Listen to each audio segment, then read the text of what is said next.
and Captain Dylan Hubbard. Good morning, Tampa Bay, 970 WFLA, talking fishing. Going to be here until 8 o'clock. Unfortunately, only until 8 o'clock. Why are you laughing? No, I just missed it. I missed it. Last week you weren't here. I tried my best to complain about that, but yeah, I'm glad we're back. No one's listening. Yeah. No one's listening. This week's... no one cares. Yeah, this week's iHeart engineer extraordinaire who gets punished is Derek. How are you, my friend? You good? He's tired. Yes, sir. Good to see you, buddy. Good to see you. 2 weeks in a row he's been punished. I know. I'm not sure. You know, these guys come in, they're in trouble. They've been punished because they have to do our show, but they don't ever tell us what they did. They're like, they're like, yeah, we're. Why are they in timeout? We're pleading the fifth. I don't know. John Momola just threw a dart at the bad boy wall, and Derek was chosen 2 weeks in a row.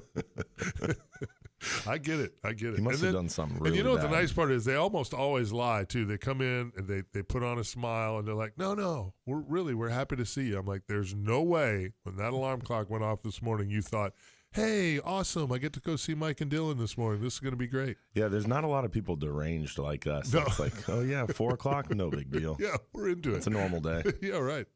Beers, dinner, long day on Friday. No problem. We'll just get up early on Saturday and come talk to you people. Nothing else to do. Right. I love it. It's all good. We do have a lot to talk about, actually. Action-packed show. Yeah, we've got our Jackwagon of the Week, which we will be talking about. We're going to cover that for sure. I love that new segment. I think that's going to take off really big. Even if it doesn't, we enjoy it. That's right. Even if you don't like it, we're going to keep doing it. Exactly. We really like that part. We've got a lot of stuff coming up. November, always a busy time of the year in the fishing world here. So yeah, great time of year to get on the water for sure. yeah, it's magical out there right now. It's a little. The fish are a little confused, which I understand. I keep getting these phone calls and in these conversations with some of my guide buddies, and yeah, where's the next cold front? Well, that's weird too. And we still have potentially another tropical system. Oh boy! Listen, you didn't know about that? No, listen. I was in the middle of a motivational speech, and then you just wrecked it. Seriously, bro. Welcome back, Mike. Yeah, thanks. Yes, my buddy D-Hug's always there for me. So what were you saying? I was saying that it's a little crazy that the water temp is in the 70s in October. Yeah. It was all the way down in the upper 60s in some places in October, which is very weird. And I keep getting these phone calls from my buddies being like, dude, like I'm sitting on all these snook and all these redfish, and I can't get them to eat. I'm like, I don't think the water temp is supposed to be 75 degrees in October. It's just not normally that cool, especially for that long. I mean, that hurricane brought in just a really, really nasty cold front that dropped water temps and kind of boogered things up. Everybody's scratching their head because the water temp's in the mid-70s, and we're not seeing the numbers of kingfish that we should see when the water temp hits 70. The bait's here. We got plenty of bait, and it seems to be the right bait. I mean, there's big sardines at the Skyway. There's big thread fins. I mean, there's a lot of bait around that indicates, okay, when we start to see these baits, we should start to see more kingfish. I know we're seeing a few. Yeah, just a handful here and there. Even offshore, we're not seeing them. Yeah, it's very bizarre. But if you step back from what we're seeing in the conditions and you look at the calendar, and then you go, oh, it's really just October. Mm-hmm. I mean, right? Hopefully you're right. I mean, my concern with kingfish is it's kind of Gulf wide. Like the guys over in Texas. Oh, really? Yeah, the Western Gulf kind of segment of kingfishing, because there's there's northern, southern kingfish allocation for the commercial anglers. Right. And the Western Gulf commercial fishery for kingfish, they always shut down early. They catch all their quota, season shuts down pretty quick. They haven't done that in 3 years. And this year is like the lowest kingfish catch historically that there's been in my lifetime, basically. And all the guys from Texas, Louisiana, Alabama, Mississippi, there's no kingfish. That's what they're saying. And we've seen it here the last 2 years. The spring run was kind of soft. Last year, the fall run was almost non-existent. I don't know where the fall run is yet, and I'm just hoping and praying it's around the corner. So Huh. It's one of those things that concerns me for sure. Interesting. Mm-hmm. I wonder. And So they don't hopefully know. we get them. They don't know. I mean, is there a chance? And again, I'm clueless on this. So, is there a chance that those fish just went a different direction? So I don't want to start the show off this early and get you that upset. Okay, don't. All right, don't. If you see, he knows me well. Yeah. This could go down a rabbit hole that Capt can't recover from, Yeah. and then I'm just shot out at like 6'11". It's not good. One of the big things that is talked about a lot is climate change. Oh God, yeah. Yeah. Don't let's look, no. Time out. Can you turn his microphone off, Derek, please? It's not. We don't even need to get into all that. That's not good. It was no, and I understand how you feel, but what's really interesting though is going up to Maine for that National Marine Resource Education Program and talking to people who fish Oregon, Washington State, North Pacific, Alaska, Bering Sea, people who fish Maine, Rhode Island.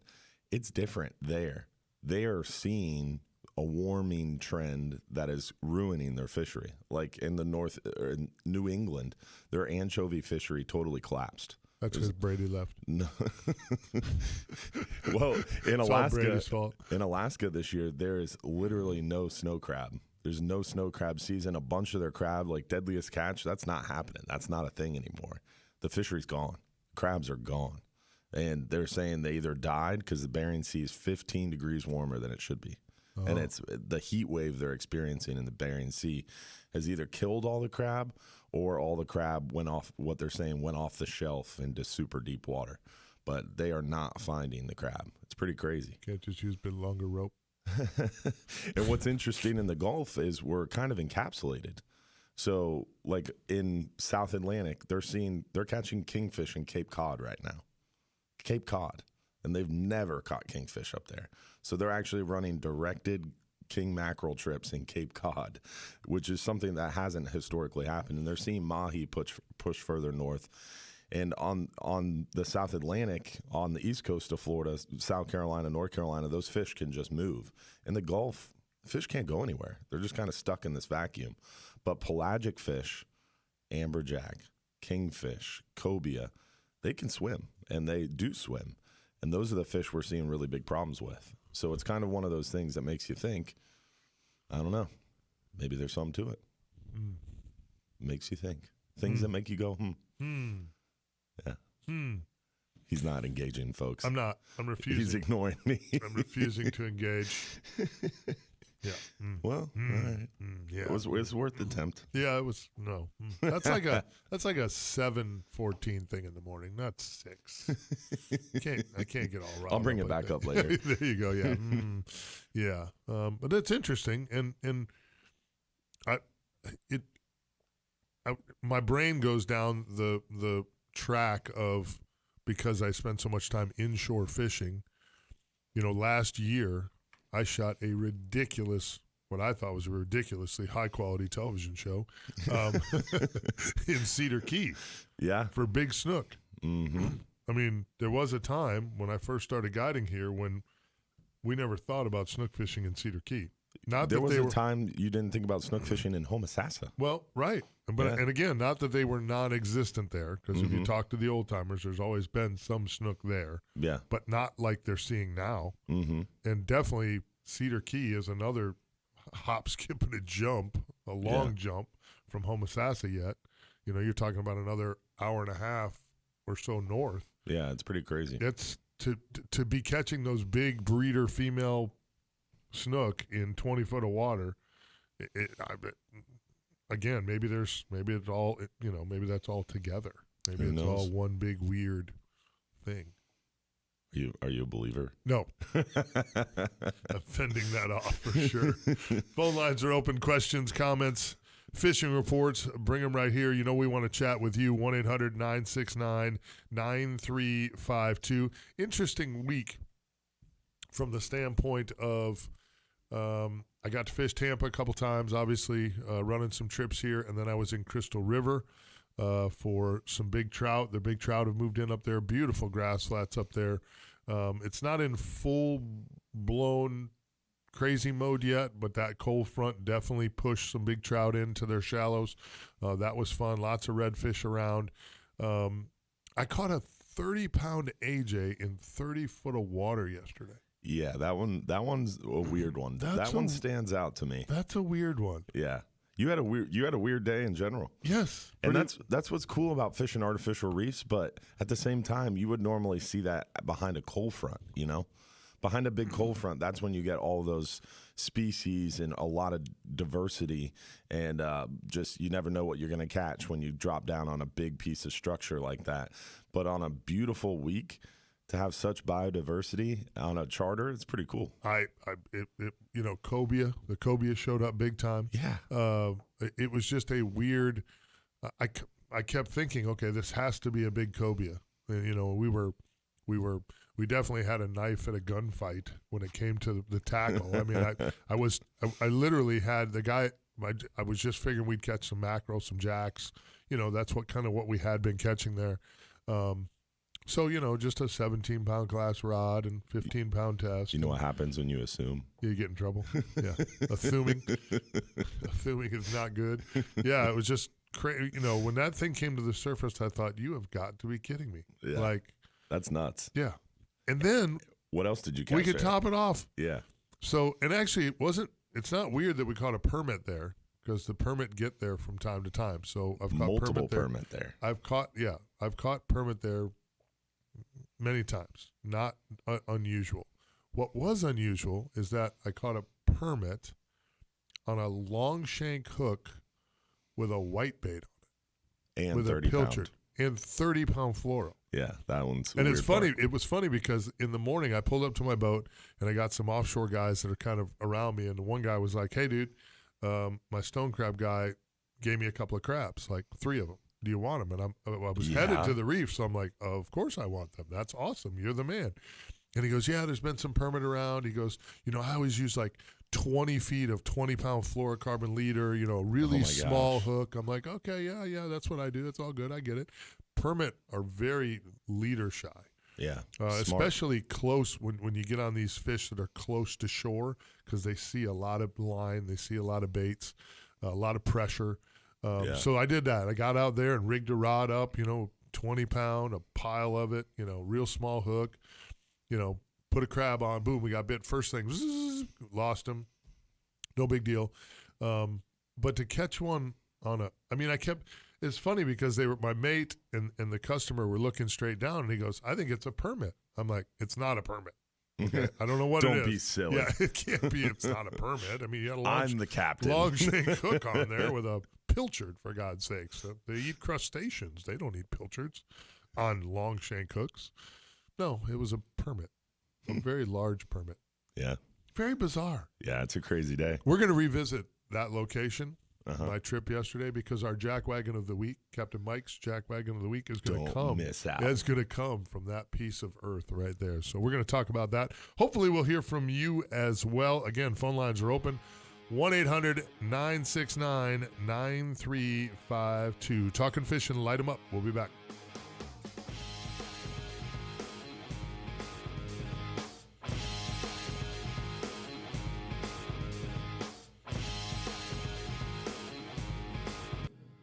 They're trickling in now. We caught 4 this week. Did you? 2 last week. But it's like normally a run is what? 20 kingfish? 30 kingfish a week? If not a day? Something, yeah, for sure. Can you turn that monitor down a little? Yeah, it definitely, I wouldn't consider it a run, but it's getting better slowly. Again, I think it's a little early, so maybe that's part of it. It's early. It's not really early, though. I would argue with that. I mean, you don't think it's early? Dude, end of September, you start to see the mackerel show up. By mid-October, the kingfish are normally here. In big numbers? I mean, there are at least more than 3 a week. More than there is now. Yeah. I wouldn't say it's in big numbers. King of the Beach, first weekend in November, generally it's kind of like around the peak, That's how they planned it historically.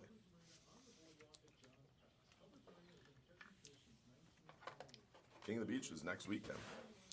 Today they got a cool tournament. It's a monster kingfish tournament Wild West is putting on. And it was the Battle of the Bay or whatever, where you could only fish in Tampa Bay. They extended it because they have so many boats in it. But I think it's like 4 miles from the safe water mark at JP to the beach. Really? It's like a really tight boundary. So that'll be an interesting tournament.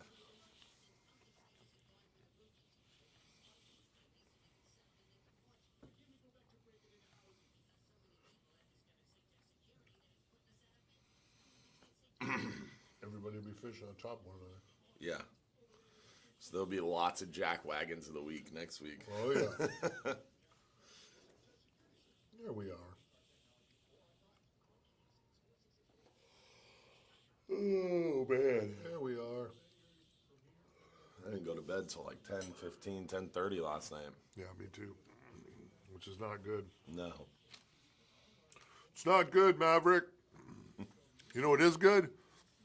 Deer hunting. Deer hunting is good. And we're going deer hunting. Cheddar sausage is good. Yes, we're going deer hunting soon. Dude, Buc-ee's. Have you been to a Buc-ee's before? Oh, Dude, life-changing, right? There's not one on 75 North, though, is there? On your way to Georgia? there's one on 75 North up in Georgia. Oh, yeah. Like close to Atlanta. Yeah. Well into Georgia. Yeah. Like before Macon. That place is so fire. The brisket tacos. Oh, just a brisket sandwich. Yeah. Well, I've never had the brisket sandwich, but I always go there in the morning, and they have the brisket, eggs, and cheese. Oh, my gosh. I love Buc-ee's. And they have cheddar jalapeno sausage, venison Yes, they sausage. do. It's You know what else good. they do that is good? Is pickled eggs. Pickled jalapeno eggs. I haven't seen those, or I would have bought them. Delicious. Delicious. I don't miss those. I'm going to get you some. If you like the regular eggs, jalapeno pickled eggs, up where I'm going, Carol Sausage, where I'm going next weekend. Carol's Sausage. That sounds like a wonderful place. It's on 75. You've never seen it? No. Oh, it's amazing. It's on in Georgia. 75 where? Oh, in Georgia, yeah. It's amazing. North of Florida. I'm, Who goes up there? it's another country. I'll get you some of the quail eggs. Ooh. That sounds Fire. I like quail eggs. They're fire. Pickled quail eggs. Jalapenos. So yummy. Ooh. Yeah. Pickled quail eggs. That sounds awesome It's really good, especially if you're, not eating the best and drinking a lot of beer and sitting a lot in a tree stand a lot. It's really good. Mm-hmm. Yeah, That'll bring you back to life. If you pass gas in like you're all dressed in your heavy gear and it has nowhere to go but up through your gear, it's crazy. It's like passing gas in a rain gear. Right? Yeah. There's only one place it's gonna go. Bad plan. Warm air rises.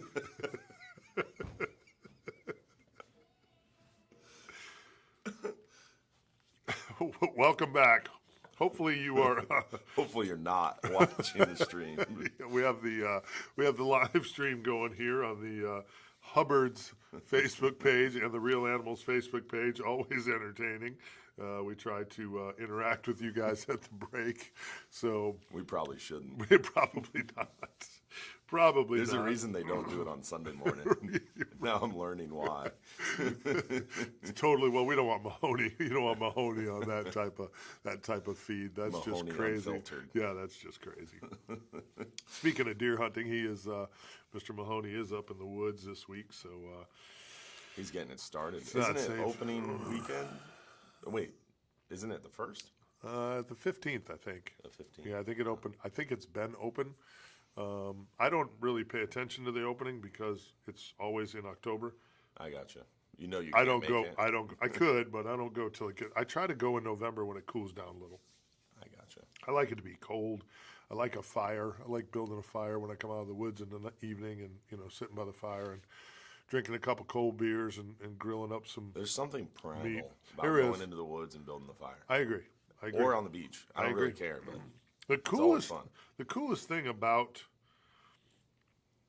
that whole scene, for my evolution in hunting, was that my wife, initially didn't grow up in a family of hunters, so she didn't really understand it.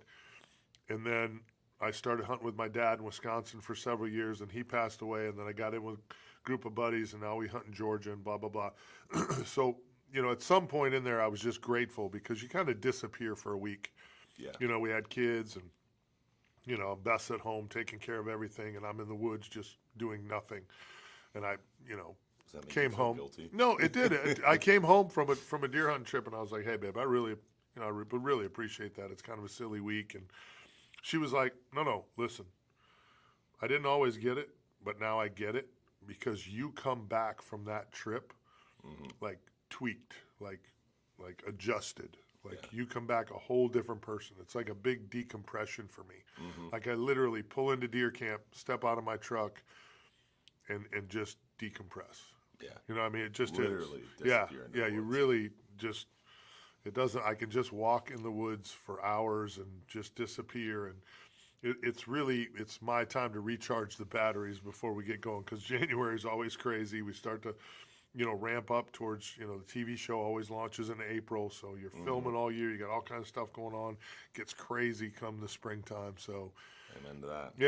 yeah. Spring fishing happens. I mean, everything kind of explodes in the spring. Yeah. We used to have the Frank Sargent show. Used to be there in the spring, end of February. In the good old days. Yeah. It used to be like this big launch. So it seemed like you'd have hunting season, and you got a month or so to kind of get ready and get your brain right. I think you forgot about the holidays in there too. Oh yeah, there's holidays. The holidays are Superfluous. deer camp. That's a holiday. It's an official holiday. So how was the offshore scene this week? We had some decent weather. Right? It was no. I mean, we had Little decent windy? weather for near shore. It was a little bumpy offshore. We got a day or two in there. It was Wednesday. It was really nice offshore, and we finally made it into deep water. The gags were waiting for us. It was a really solid bite for gag grouper, mangroves, some nice big scamp, nice big kingfish. We got one of them out there in the deep water, and yellowtail have been super cooperative. Near shore, the big thing that we're really focused on right now, especially the next 2 days when this east wind is blowing like crazy and we're unable to get offshore deep water, is that near shore hogfish bite, which is almost at fever pitch, man. When you say near shore, what are we talking? Like 30 near to shore 50? to me, my definition of near shore is anywhere from the beach out to about 100 foot, or from the beach out to about 20 miles. Offshore is beyond 20 miles, beyond 100 foot. So the near shore hogfish bite, anywhere from about 30 to about 70 foot of water, is popping off. Okay. And it's starting to get almost to that kind of prime time, and we're catching 5, 6, 7 keeper hogfish in a 5-hour half day. And what is keeper for those people out there? What's their slot? Do you know? I'm sorry. I put you. 14 to the fork, I believe, but I'm gonna double check. Yeah, I do with everything. I do too. People ask me all the time. I'm like, let me go to the app. Yesterday on the news, I said flounder were closed till November 15th. It's November 30th. Oh well. Yeah, it happens. You'll have that. They change them so quickly. Yeah, They change them so especially with something like flounder that we don't really target. I was right. There you go. They change them 14 quickly. to the fork for hogfish. Bag limit of 5. Phone lines are open. 1-800-969-9352. The Bartow Ford Real Animals Radio Show. Again, questions, comments, fishing reports. Let's talk fishing. Light them up. We'll be back. Oh, nice. Forgot to change the mic back. Oh well. You guys heard what we were talking about. We didn't have a caller, so I guess it didn't matter.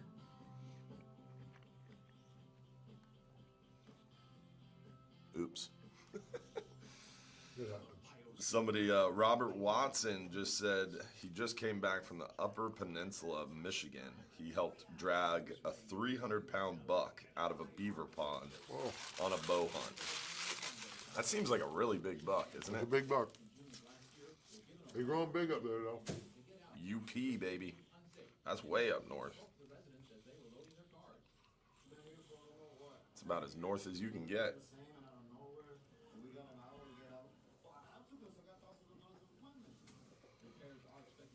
Ooh.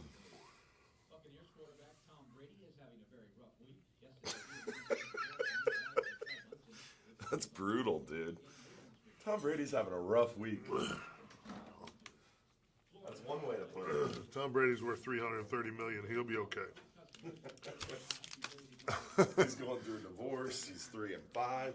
I saw this stat this morning. Out of like 390 some odd games, he's never been in a 3-game losing streak before. It's crazy. Yeah.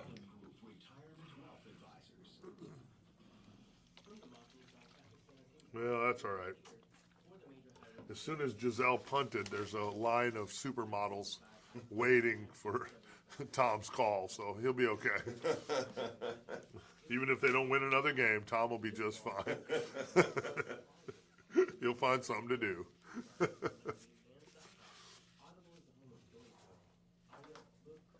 Did you see that Under Armour commercial? Uh-uh. That Under Armour commercial, they got freaking Morgan Freeman and Tom Brady in a room talking. I was like, dude, how much money did that commercial cost?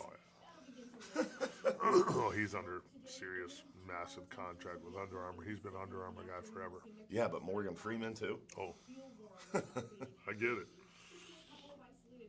It's crazy how much those contracts are. Yeah. I mean, Nike and Tiger Woods and LeBron and he's Nike too, isn't he? Kanye and Adidas. Well, look at Michael Jordan. When Michael Jordan retired from basketball, the Air Jordan brand was like the 5th largest apparel brand on the planet. Yeah, still is. Yeah. It's crazy, dude.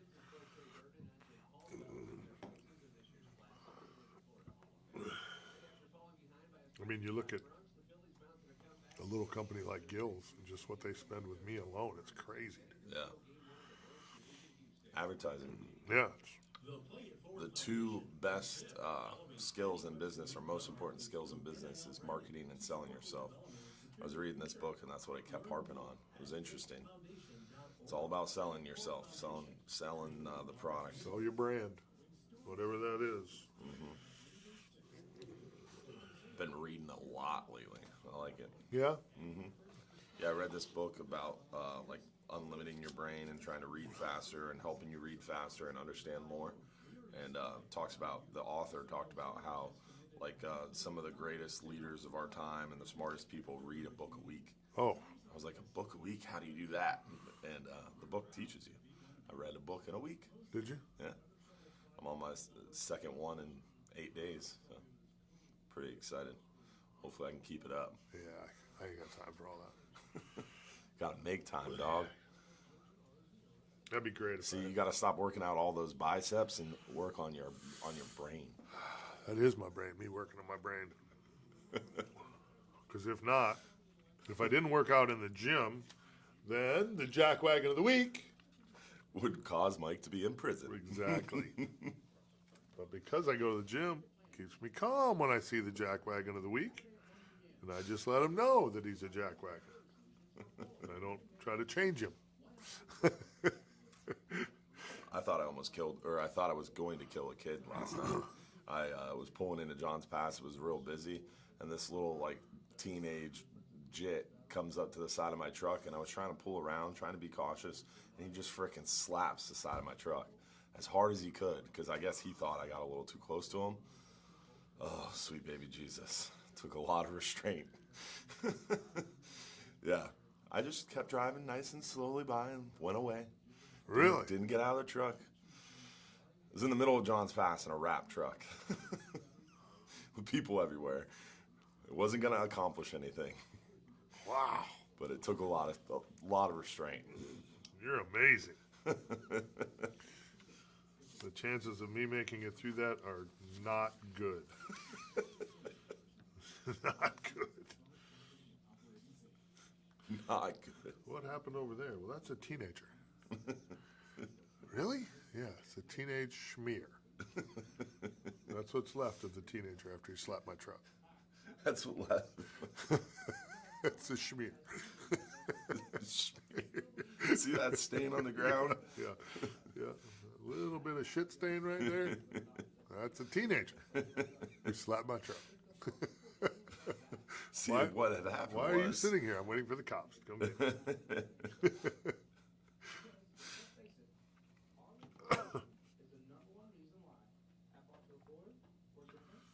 Got Richard on the South Shore. South Shore Richard. It's always an interesting call. I know the bite. I heard the bite over cockroach. It's insane. Flounder, man. Where have they been? I don't know, but they just showed up. I caught some too. Millions. It's crazy. Mm-hmm. Mike Anderson and Dylan Hubbard. Welcome back. If you need a new roof or a roof repair, check out our good friends at Affordable Roofing Systems. They understand that your roof is a large investment, protects most, if not everything that you own. Let their 3 decades of experience and roofing knowledge guide you through this important process. Whether you need a shingle, metal, tile, or a flat roof, Affordable Roofing Systems is your safest choice for repairs or replacements. You can call Affordable Roofing Systems today at 1-888-397-ROOF for your free estimate, or visit them online at affordableroofingflorida.com. Let's go to the phone lines here. If you want to join us, phone lines are open, 1-800-969-9352. Let's check in quick with our good friend Captain Rick Gross down in Bradenton. Rick, how are you, buddy? I'm good. I just want to say thank God for fish monkey gloves. Amen, brother. Amen. I saw you caught some toothy critters there, huh? Yeah, my hands are still sore from this week. Good. They are hurting bad. That's good. It's a good problem to have. We had a really good week this week. Just about everything was chewing like crazy, both inshore and nearshore. It was on fire. We got on redfish on Wednesday, and we got on the bite, and for 3 hours it was solid fish. Wow. I hit 2 different spots that we didn't do anything, and then I was like, I had good clients on the boat. I got egg on my face, and I pulled up and there was a few fish, started chumming, and it just went crazy. I noticed my phone. I didn't get a call. But no text, no nothing. About that. I posted something on Facebook, and I think Brett Norris wanted the coordinates, and I sent him that cartoon picture of Homer Simpson going back into the bushes. There you go. But, this time of year I'm always looking for the pelagics and the action and stuff, and short reefs off Anna Maria right now, Thursday, Friday, have just gone crazy. Yeah, I agree. I was out there. Spanish mackerel like crazy, and then kingfish, sharks, black tip spinners, some cobia around. It just went off. Yep. So I know I heard you talk a little bit about kingfish. Well, there's at least a few around. Yeah, I saw that. How about trickling? How about the 30-pound AJ we caught in 30 foot of water? I want to see the scale. Pictures, or it didn't happen. You said you were going to show me pictures. Oh, I want to see this. I'll send you pictures. That's really wild, man. Dude, it's unbelievable. I'm not doubting you. I'm just being facetious for effect. Here's the other thing. I know you've caught a lot of permit, Rick. I've never caught a permit. First of all, I've never caught a permit on a pilchard, let alone a long shank hook with 30-pound fluoro mackerel fishing. Yeah, it's crazy. That's like the time we caught a redfish north or west of the middle grounds. We were almost in 200 foot of water, caught a redfish on a pinfish, and it looked like an eel, and it was almost white. Really? This thing had tattered fins. It was very clearly separated from the group while spawning and just swam west instead of east. Or whatever happened to this fish. It looked like it had traveled through the middle of the Gulf of Mexico and survived a war. It's crazy. I was like, don't touch it. It looks unwell. Yeah, you just never know what you're going to find out there on those nearshore, reefs and wrecks. It's crazy. I just wonder if after this storm, if it's got the fish kind of wacky too. I had guys tell me. I had one guy told me that he caught sheephead on pilchards before, and I would have never ever believed. I never caught a sheephead on a pilchard, and then we were flats fishing one day, and guy had a fish on. He brings it in. Sure enough, it's and it's a nice sheephead, about a 6-pounder, and caught it on a pilchard. And that's crazy. Sheephead don't eat pilchards. This one did. I'm with you.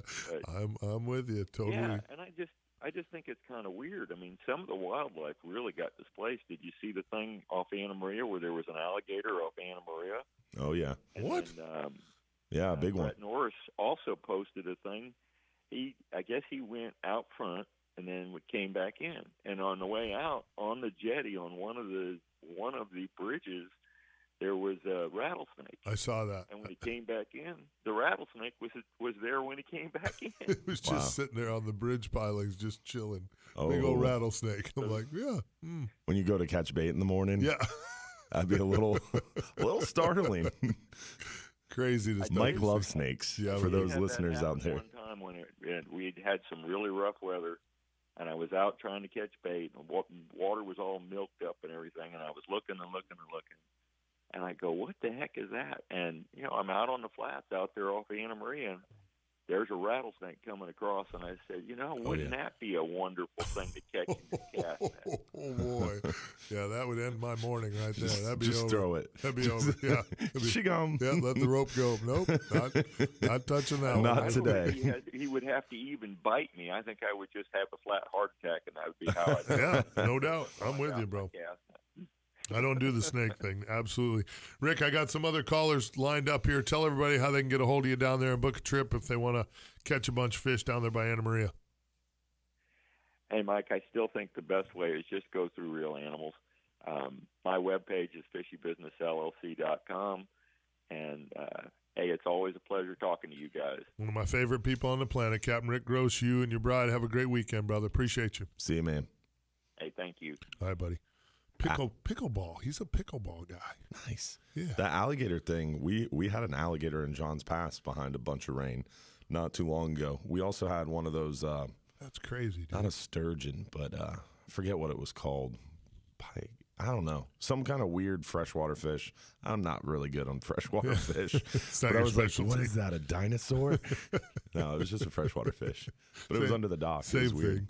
Let's go to Richard on the South Shore here quick before we get our freshwater report from our freshwater guru there. Richard, how are you this morning? Doing all right. Got to go fishing yesterday. Didn't do any good, but it's house painting today. So. Oh, I got you. While everybody else is out there. I heard Of course, yesterday was a better day, but. Oh, yeah. I heard the bite on the South Shore has been good. Have you been catching them?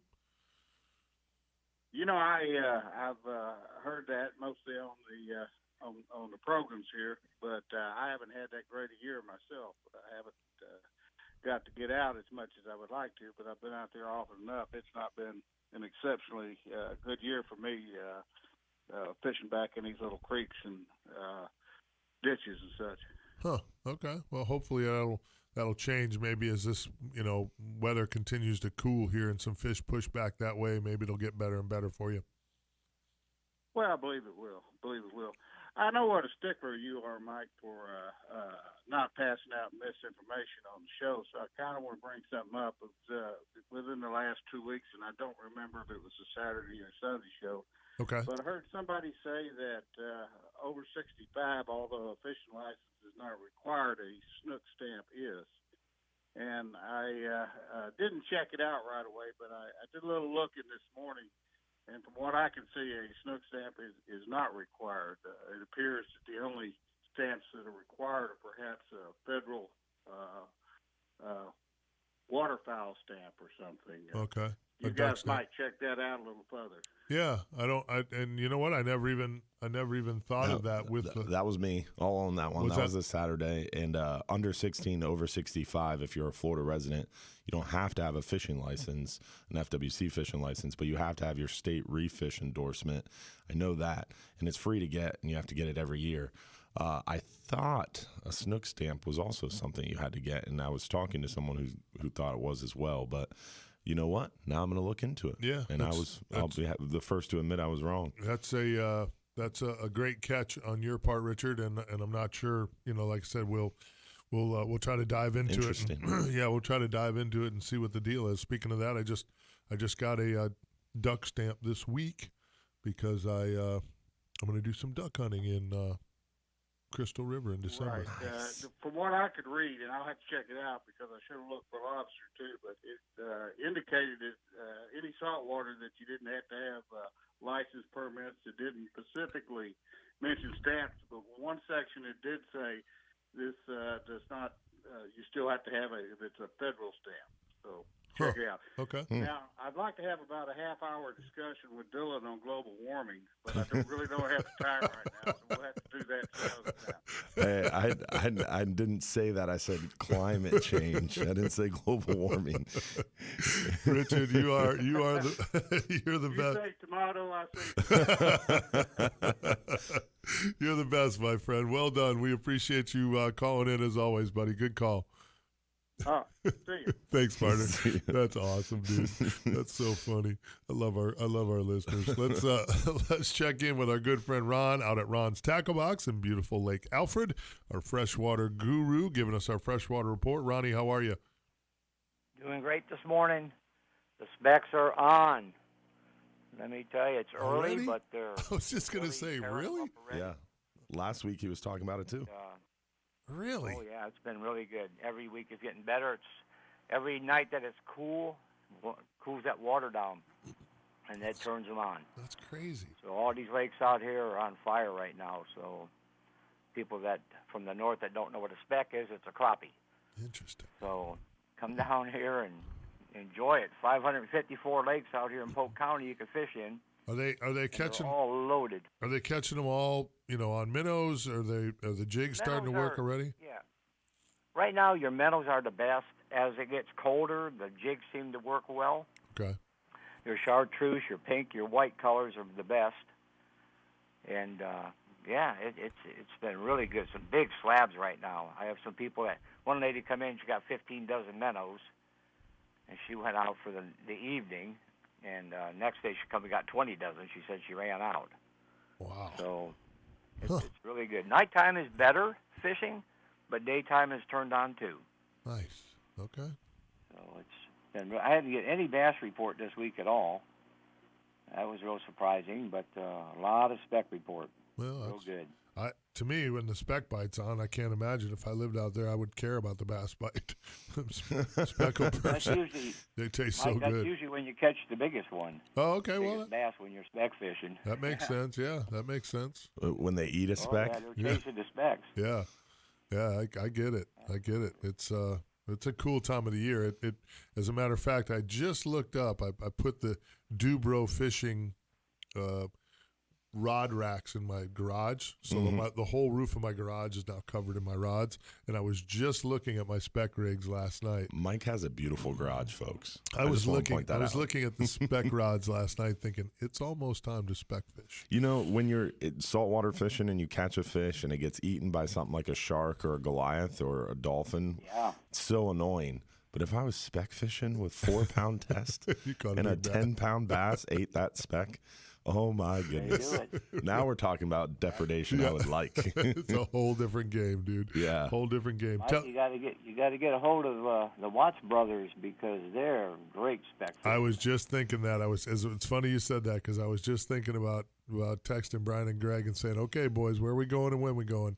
It's time." Right. Yep. I got. I hooked them up last year with a little trip to Stream Song to fish. So I'm due a return favor here. I'm gonna hit them up. Hopefully they're listening this morning. You buttered them up. I'll get a text. Yeah, like, okay, fool, you're right. We owe you one. Let's go fishing. So I'm gonna hit them up today. That's a good idea. Tell everybody how they can find you out there, Ronnie. All righty, I'm at 380 South Lake Shore Way, which is 1792 out here in Lake Alfred. Phone number 863-956-4990. Take a day and come out here. You'll enjoy it. You are the freshwater guru, and The man. we appreciate you, brother, as always. Thank you, sir. Thank you, fellas. Have a great weekend, Ronnie. You too. Hi, buddy. Good stuff. Get out there and see Ron at Ron's Tackle Box. Great guy. If you haven't met Ron Shelfo, you need to. Just a super neat dude. He is a extremely well-rounded in the world of antique fishing lures and rods. His place is covered. They got in it that all stuff over there. out there. Yeah, it's It's a pretty sick location, so get on out there and check it out. Phone lines, again, are open, 1-800-969-9352. We got our Jack Wagon of the Week coming up at the top of the hour. We're going to stir the pot with some of those knuckleheads and more. We'll be back, 970 WFLA.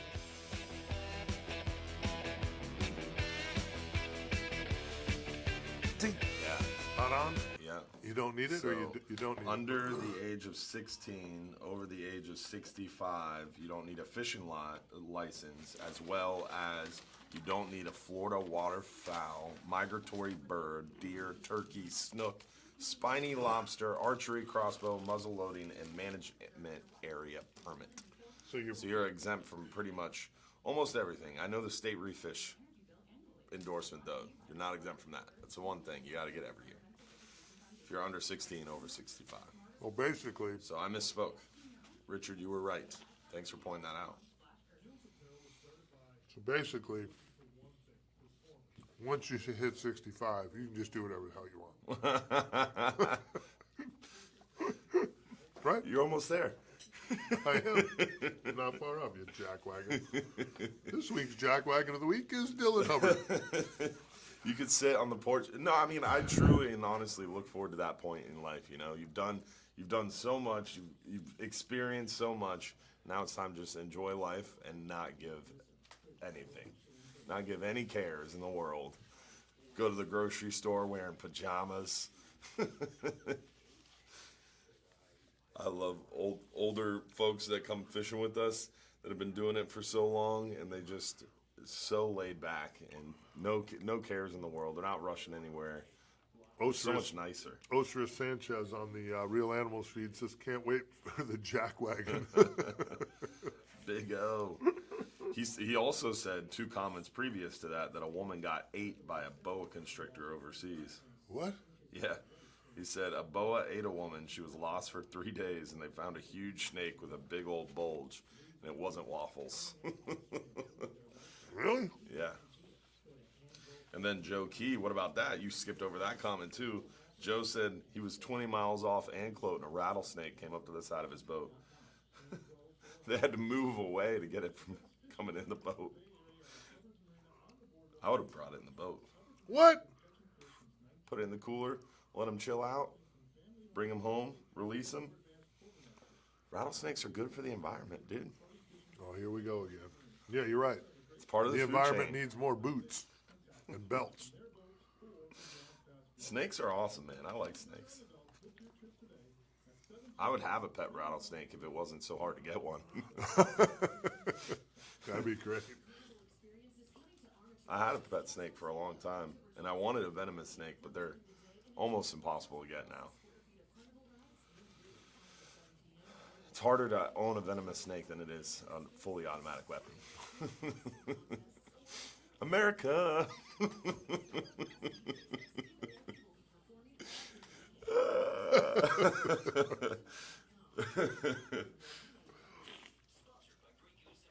It's a good time for that drop right there. I guess I should say Florida. Yeah.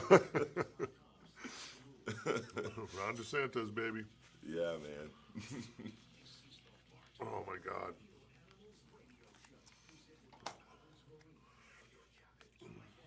That Dylan Hubbard. So Tuesday night coming up here, November 1st, we're going to be at Gator Gyms, 3301 Pinellas Point Drive, 6:30, I believe, correct? 6 p.m. 6 p.m. 6 o'clock? Okay. I'm going to be late because I'm going to be there at 6:30. So the party starts at 6:30. That's right. We're going to be at Gator Gyms again, 3301 Pinellas Point Drive down there. If you haven't been to Gator Gyms, great reason just to come to Gator Gyms. But the You're missing out if you Florida, haven't been to Gator Gyms. Florida Guides Association meeting, their annual meeting, will be held there at Gator Gyms. So the who's who of Florida guides, for the most part, will be rounded up there at Gator Gyms having our annual meeting. So looking forward to that. Yeah, and we're going to be raising money for Hurricane Ian benefit, and it's open to the public. We've got a lot of free food and drink. Budweiser, shout out to Great Bay. They donated 12 cases of Busch Latte. Very excited about that. Yeah, so lots of good times, and you can win a lot of different fishing trips. We're going to hold a raffle and a silent auction. There's hunting trips in there. There's a waterfowl hunt from PT Outfitters in there if you want to go after some waterfowl, and there's a ton of different tarpon Just trips in the Big Bend. raising money for Ian. Yeah. Yeah, Nice. It's going to be awesome. All proceeds from the event, whether you're buying an FGA hat, shirt, sticker, or some of the silent auction items or raffle items, all proceeds are going to go to the Wharf Fund, which is something that IGFA put together, National Association of Charter Boat Operators, and FGA, the Florida Guides Association, are going to help IGFA direct those funds to people down in Southwest Florida who are fishing guides affected by Hurricane Ian, with the aim to get them back on the water quicker. I'm going to be just donating money, so you can donate money as well. I'm going to make a donation that night. Yeah, there's a link to the get it PayPal. rocking and rolling. So we're gonna get all that done. There's a link to the PayPal on the Florida Guides Association Facebook page. So if you can't make the event, if you're sitting there in another state and you're like, oh man, I want to go, but I can't make it, you can go to the PayPal and donate funds. You can show up if you have some tire kits in your house or a tarp, bring that. You can bring donation items. You can participate in the raffle. You can participate in the silent auction, donate money on the PayPal, write a check at the event, whatever you want to do. There's a bunch of different ways to donate to. If you're writing a check, who do you make the check out to? The Florida Guides Association. Okay. All right. Perfect.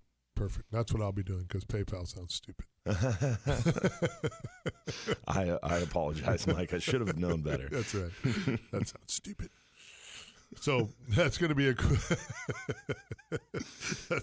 I'm not going to change. Yeah. Which is going to be the beauty of this relationship that we've started here, my friend. Yeah, I'm still hoping I'll change the phone clip one of these days. No, I'm going to keep you entertained for years.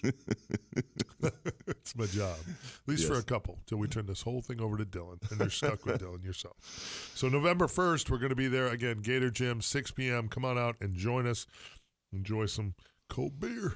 Yeah, cold beer, great time. The cool part about that event, too, is not only is it open to the public, but we have a ton of people coming from NOAA, the fisheries managers, fisheries scientists, Office of Law Enforcement, FWC, FWRI. Can I get a list of who's going to attend just in case? Come on. What if there's somebody we're gonna have to work something out with you so we can keep fisheries managers and scientists segregated. I'm going to guess that next week's Jackwagon of the Week will come from this meeting. You reminded me that we're gonna have a problem now. I'm going to be in a little. Beth, can you come with Mike? I'm going to be in a little roped off area. So if you want to see me, I'll be pinned up. I won't be able to commingle. He'll be inside Gator Gyms, and the meeting will happen outside. I won't be able to commingle with everyone like normal people can. So November 19th, which is the Saturday before Thanksgiving, we are doing our Fishing for Hope food drive. Captain Bill Miller, Glenn Plah, myself, D. Hubbs, all the gang will get together. I think the Flats Mafia guys are going to join us as well. I know Bubba had reached out to me about the date, so hopefully they'll be there as well. We're going to be over there at Metropolitan Ministries at the Holiday Tent, like we always are, 9 to 1, helping you unload your vehicles. So come by and see us November 19th. Put that in your calendar, Fishing for Hope. This year, with everything going on, I know Metropolitan Ministries is way behind. In their shelves are very empty. So we need to rally the troops here and donate so that we have Thanksgivings and Christmases for all these families. So something to think about. Put that in your schedule. November 19th, Fishing for Hope. Bill Miller will be in studio here that Saturday morning as well. So we'll be chirping that on both shows as we roll forward. So, and both Facebook events are put in the stream comments if you're interested. Yep. Please join us on both events. Phone lines are open, 1-800-969-9352. Light them up. We'll be back.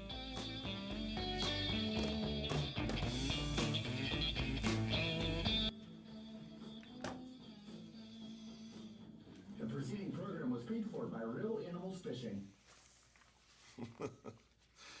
I love our disclaimers. Live from the Farrah and Farrah Accident Attorney Studios.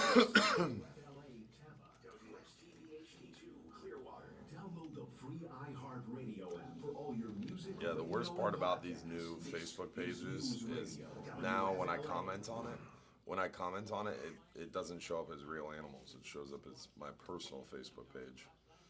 So frustrating.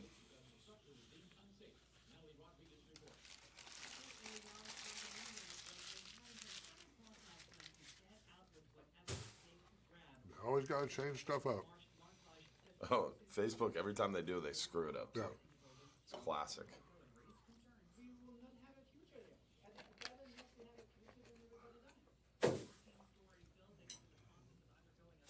Oh, 3 for 3, folks. Nice. Nice.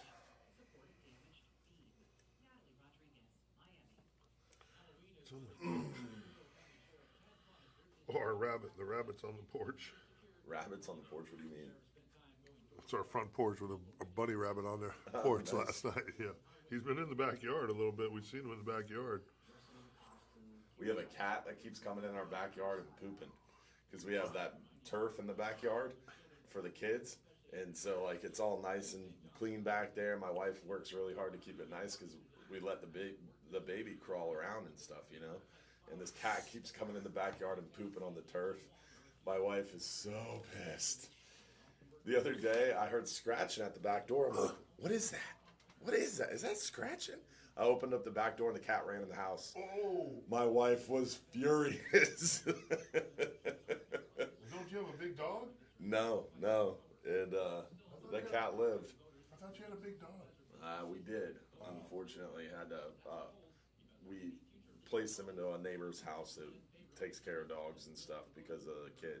Oh, okay. Yeah. Once my daughter was born and chasing 2 kids around, it was really tough on my wife with a 100-pound Doberman and 2 babies.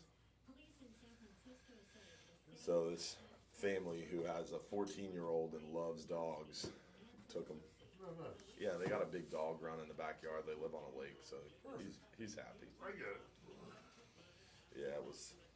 Thanks for bringing that up. It's still an open wound. I right? guess so. I felt your pain the way you answered me. I was like, maybe I shouldn't have brought that up.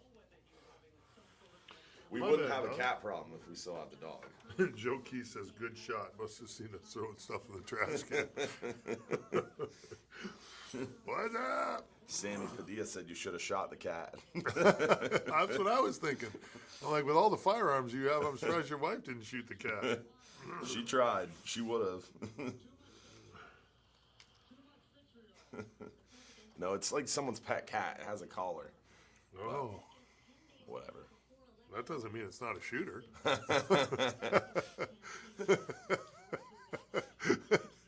Your animal poops in my yard. It died. It becomes a shooter. That's the way it works.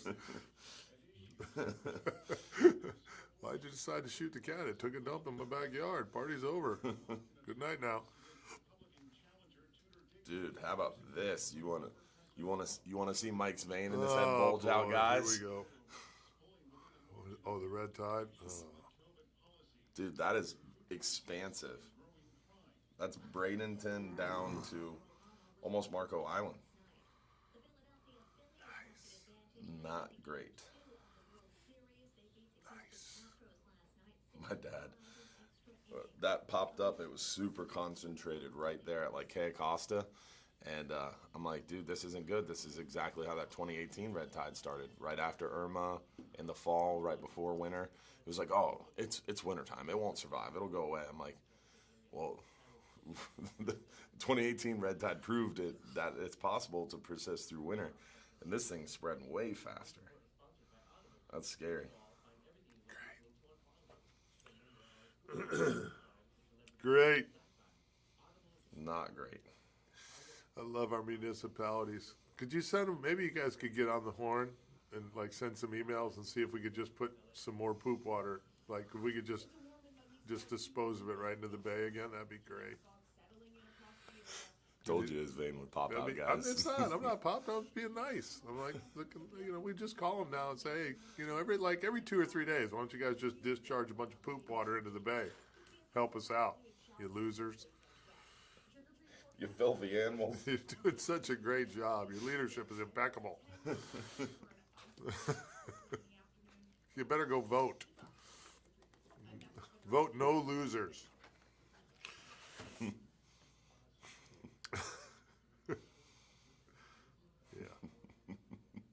This is why I'm going to be in my own little cubicle at the FGA meeting. Mm-hmm. They'll be like, no, don't interact with anyone. Just stand over there and smile. Don't say anything. I've got someone assigned to you. My own security detail. You've got a handler.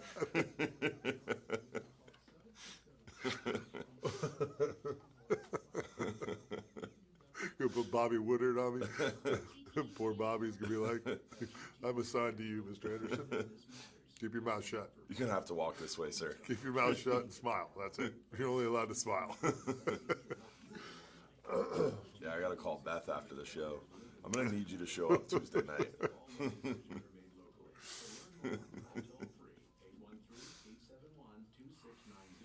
That's so funny. Yes, Rick Gross. He said, remind everyone there's a flounder season. October 15th through end of November, flounder are closed. Really? Yeah.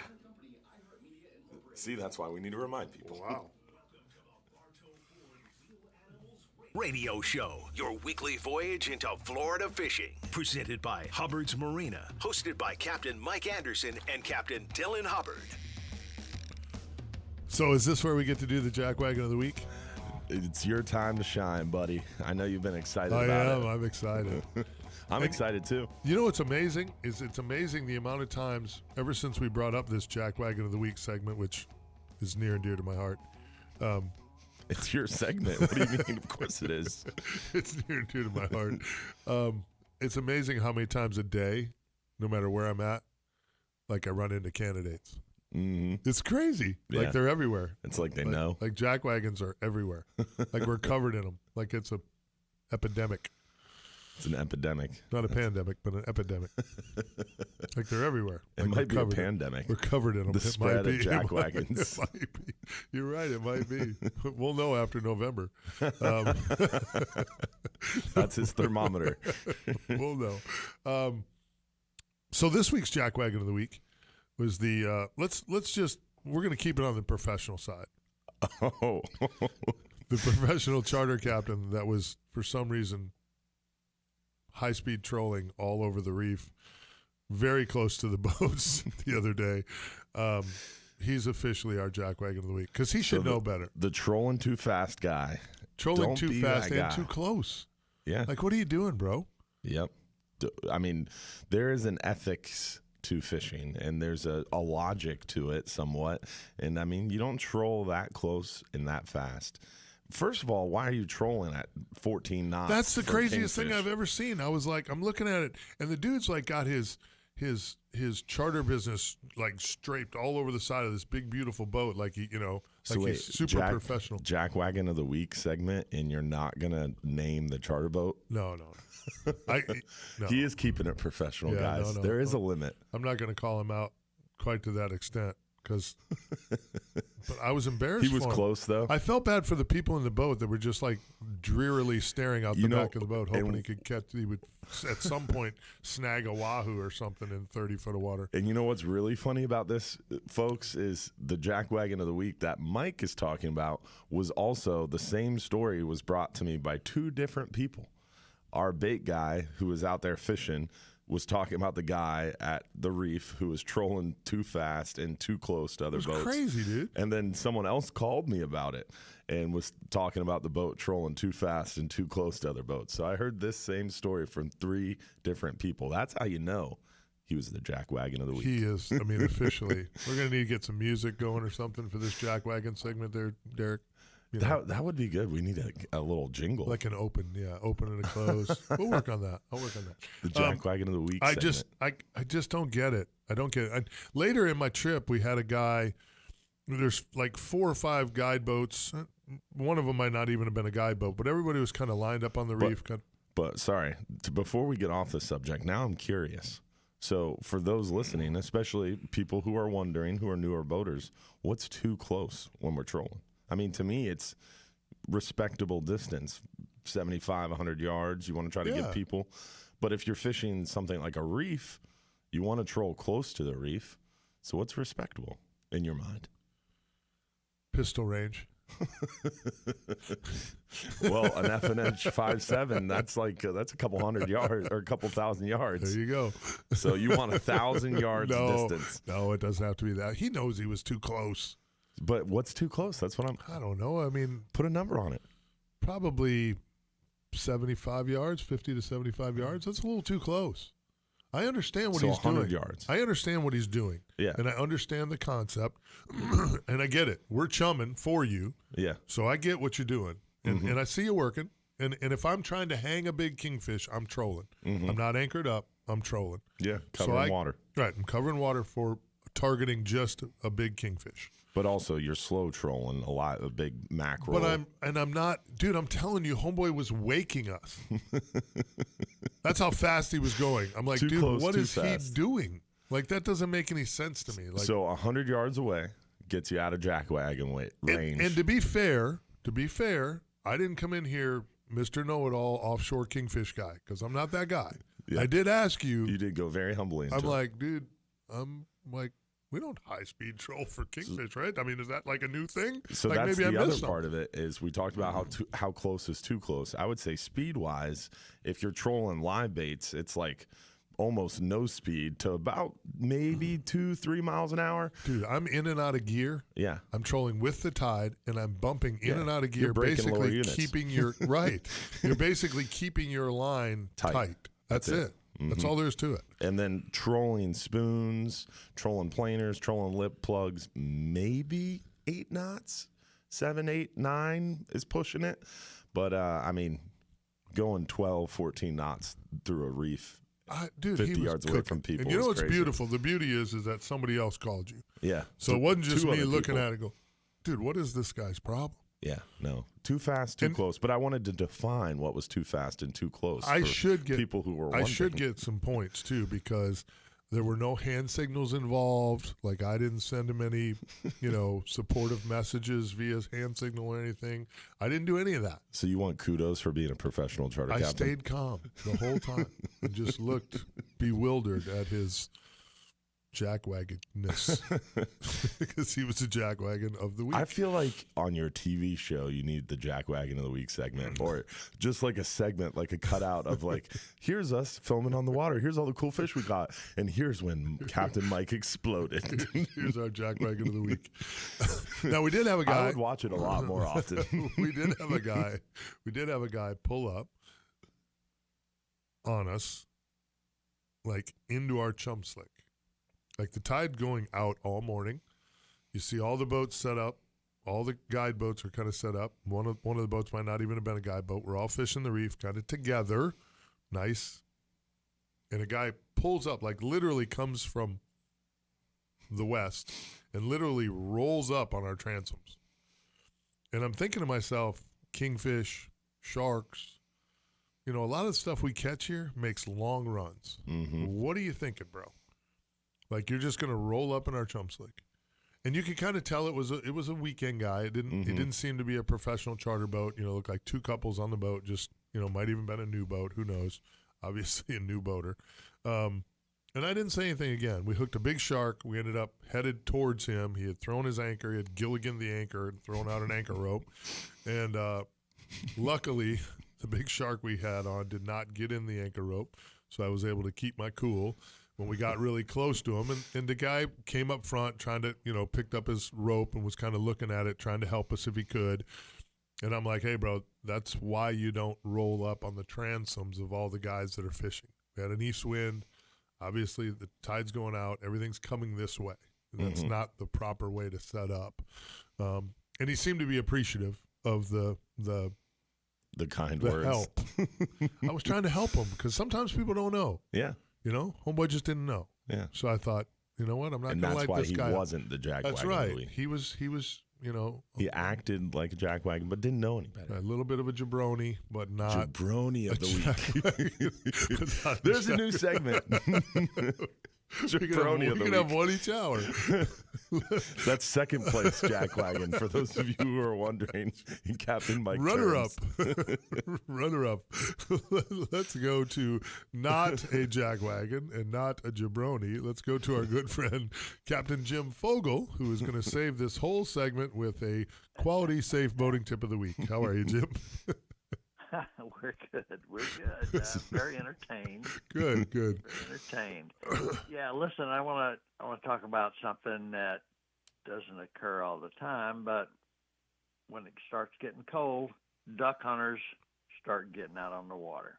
Yes, sir. And whether it be in salt water or whether it be in fresh water, they still need to keep in mind that Coast Guard equipment is needed. And normally this time of year and for the next several months, the water is going to be colder. I didn't say it's going to be cold, but it's going to be colder, and even the winds will be colder. So if you fall in that water with a bunch of clothes on, and you are definitely up the creek. So for goodness sake, have the boat situated. Don't overload it. Make sure you've got life jackets on. Have a float plan, and be careful. I mean, don't be silly. Of course, you should not ever be, riding around on the boat with the weapon loaded. Of course, when you get where you're going and you anchor up and you're stable, then that's another story. We know that a lot of duck hunters want to camouflage their boat with all kinds of good camo stuff to include netting sometime, but it's important to remember if it's still dark outside, you got to have the red, green, and the nav lights on, okay, and the white light if you're moving. So please pay attention to that sort of stuff. Don't be driving fast at night. We talk about that a lot. There are going to be other boats out there. And a lot of times in a lake or a small area, it's going to be a little more crowded than normal. So take your time, get out there with time, and don't be stupid about things. Particularly make sure that the weight is evenly distributed around the boat. And if you've got a dog, the dog has a life jacket on. And you can control the dog. Don't let the dog fall overboard accidentally. We've lost way too many dogs around here the last few years. So, just saying, when you go out and you're duck hunting, and the weather is really chilly and the water's getting chillier, you got to be more careful than usual. So let's do that. It's great. It's a great safe tip. boating tip. Yeah, I spent some time in Crystal River this past week. J.C. Livingston up there is a charter captain who also does duck hunts. I'm scheduled to duck hunt with him right before Christmas, actually, and I'm looking forward to it. I haven't duck hunted since I was a little kid, but I'm looking forward to it, and it makes you think. There's an added element to what we run into in the backcountry around here come this time of year because of the duck hunters. You come around the corner and, They love fishermen. Yeah. I found out from Travis Thompson that's actually Captain Travis was talking about it. They like fishermen because it rallies the ducks. It's actually it's illegal for them to rally ducks. But if a fisherman rolls by and scares the ducks into the air so they can shoot them, it's a good thing. Yeah, okay. Yeah. We're just here to help. Yeah. We're here to scare the ducks in the air so you can shoot them over our heads. Great job, Jim Fogel. Nice tip, buddy. All right, guys. Also, remember, please file a float plan that people can understand. We had a couple of cases this week again where boats were late. They weren't in any particular trouble, except for losing an engine maybe, but the loved ones didn't have a clue where they were. So anyway, let's be good this week. So for the Coast Guard Auxiliary in St. Pete, Jim Fogel, be safe out there. Good job, Jimmy. See you, Thank you, pal. Well done. Always great to have Captain Jim Fogel, U.S. Coast Guard Auxiliary, giving us those safe boating tips. We live in paradise, so it's important to stay safe out there on the water. Our safe boating tip is always brought to you by our good friends at Milwaukee Tool. And another safe boating tip is avoid Captain Mike. Don't get too close on the water. That's right. That's right. Take out my Milwaukee tools and put a hole in your boat. Can I say that? Do you suppose Milwaukee tool, I guess? I'm not getting into that. I'll be playing with my Milwaukee tools when we head up to the woods. Chainsaw, pole saw, all those goodies. Making sure we got good shooting lanes from the tree stands. Yeah. I'm just wondering about that cheddar jalapeno venison sausage. Oh, it's coming. Milwaukee tool. Good stuff. Good stuff. Going to take a short break here. Yeah? Get you caught up. That music. Derek's like, yeah, that's what the music was for, you jackwagon. I'm going to be Derek's jackwagon of the week. Phone lines are open, 1-800-969-9352. We'll be back. Hey anglers, the best fishing charters in the Bay Area out of Hubbard's Marina on the boardwalk at Johns Pass. He was like, Hubbard's I'm playing music for a reason. I give up.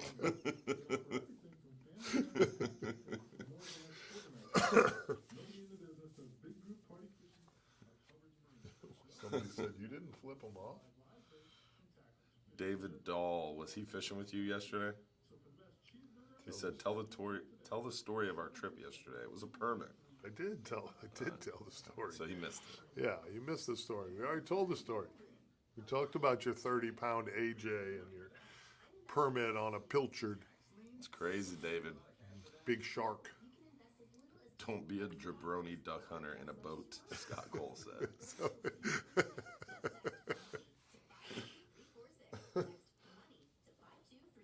Yeah, following Travis Thompson and that Cast and Blast Florida podcast he does, I've learned a lot about duck hunting. It's crazy, the science behind all the stuff he does to prepare his fields and stuff for ducks. Crazy. Yeah. He takes more people duck hunting in the state of Florida than anybody. It's kind of like, it's crazy. It's very similar to deer hunting. There's a science to it, you know? Yeah. So, it's a beautiful thing.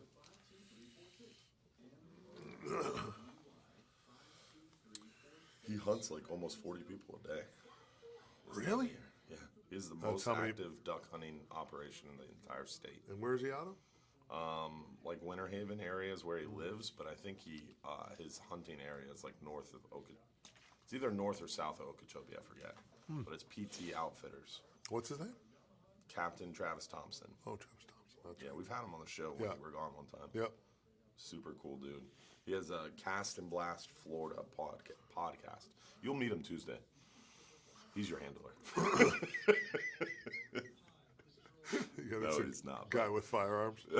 He's super, super intelligent. He's at every FWC meeting. He's very well versed, even more so than I am. Much more so than I am. Huh. Yeah. Like you go to an FWC meeting and he knows everybody there, every staff member. It's crazy.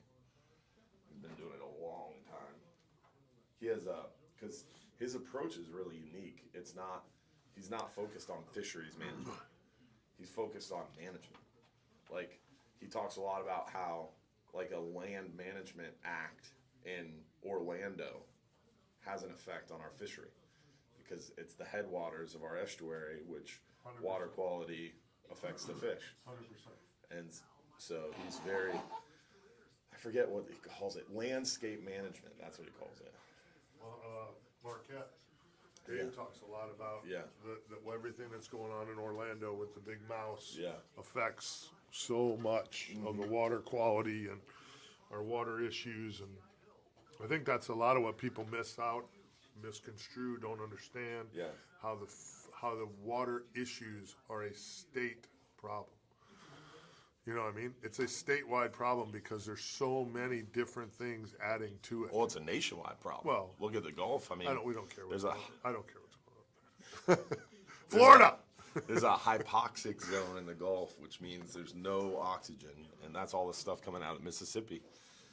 I mean, every state has the same problem with water quality. I mean, Texas, they have a brown tide. It sounds pretty, right?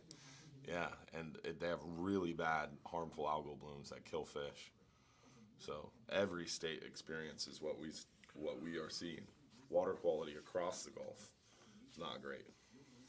The hypoxic zone almost tripled in size in the last 5 years.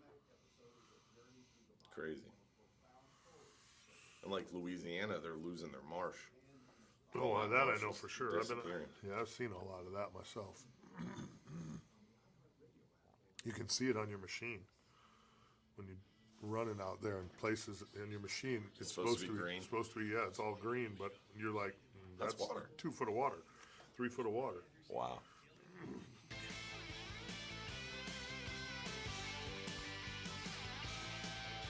Welcome back. Phone lines are open, 1-800-969-9352.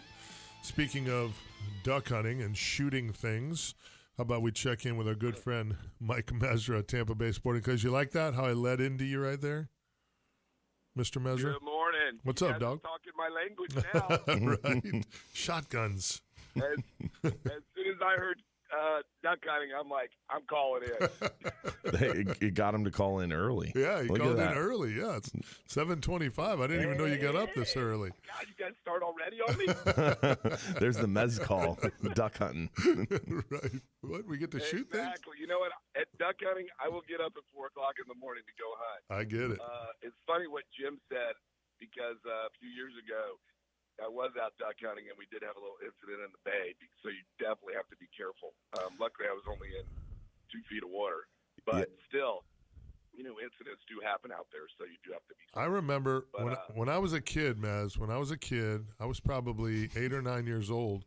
My dad came home from a duck hunt, and he had been shot. Him and his buddy were coming out of the marsh in a canal, and a guy around the corner comes around the corner, jumps a duck in his little boat, and shoots it, not knowing that my dad and his buddy were just on the other side in the other canal. Wow. And it peppered all of them with shot. Luckily, nothing in the eyes and nothing that doctor couldn't just dig the pellets out of their skin. But I remember my dad got out of the truck, and I was like, you don't look good. It's like, I've been better. Yeah, that's scary. That's scary. Dang. When I was that's scary. When I think I was 15, I almost drowned in the kitchen. Oh, and, wow. I was there with my dad and a bunch of guys and Ken Cochran and all these guys. It was a cold day. It's a long story, but make a long story short, we got stuck in a little hole. It was only supposed to be 3-4 foot deep, and we got stuck in a hole, and it was cold, and I panicked, and basically my Labrador basically saved my life and brought me to life preserver, and I swam to shore. Wow. It was it was scary. Yes, I mean, it's just amazing. You think everything's okay, and next thing you know, you're in this hole that's 10 foot deep, and you're drowning and panicking. So been there and done it. So anyway, all good. Hey Dylan, I love your little deal on Channel 13 with the little sun that bounces on your hand. That's pretty cool too. Yeah, that was a trick to actually record. That took a lot longer than I anticipated, but it came together nicely. Thank you. It looks really cool. I saw that the other day. Man, he's like a rock star now. Oh yeah. When they said they wanted to film a commercial, I was like, oh, that's cool. Dude, just don't remember the little folks like us when you get there, okay? Yeah, exactly. He's just stepping on heads and shoulders as he climbs to the top. Anyway, guys, well, hey, the weather's getting great. Hopefully you guys will come out and visit me soon. We've got a special ops shoot today with my buddy Troy DeLand and a bunch of buddies that are shooting. We had Cattleman's deal last night.